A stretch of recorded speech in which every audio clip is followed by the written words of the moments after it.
আপনি কি জানেন, কলকাতার প্রথম প্রমোদ বাগান বানিয়েছিলেন একজন বিদেশি নারী।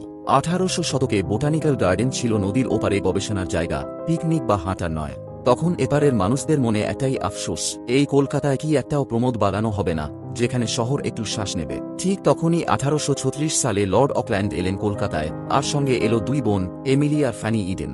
এমিলির ছিল কবিমন ও চারপাশকে সুন্দর করে তোলার প্রবল ইচ্ছা। শহরে একটাও বাগান নেই দেখে তিনি নিজেই উদ্যোগ নিলেন, আর তৈরি হলো কলকাতার প্রথম প্রমোদ বাগান, ইডেন গার্ডেন, শহরের নন্দনকানন। কেউ বলেন এই বাগান বানানোর জমি রানী রাসমণি দিয়েছিলেন, কেউ বলেন মির্জাফরের কাছ থেকে ক্ষতিপূরণ হিসেবে পাওয়া, যদিও সত্যিটা রহস্য। কিন্তু বাগানটা ছিল ঘাসে ঢাকা বড় মাঠ, রঙিন ফুল ও লতাপাতার ছায়ায় মোড়া, সঙ্গে ফোর্ট উইলিয়ামের ব্যান্ডের বাজনা, আর রেঙ্গুন থেকে আনা বর্মি প্যাগোডা রাতের আলোয় জ্বলজ্বল করত। পরে এই বাগানের গায়েই গড়ে ওঠে আজকের ইডেন গার্ডেন স্টেডিয়াম। এই গল্প শেখায় নিজের চেষ্টায় সুন্দর কিছু সৃষ্টি করার গুরুত্ব। আর আমরা সঙ্গীত ও শিখাতে সেই মূল্যবোধেই বিশ্বাসী। এবং পরের ভিডিওতে জানব বাংলার প্রথম বৈজ্ঞানিক বাগানের ইতিহাস, তাই চ্যানেলটি সাবস্ক্রাইব ও ফলো করে নিন।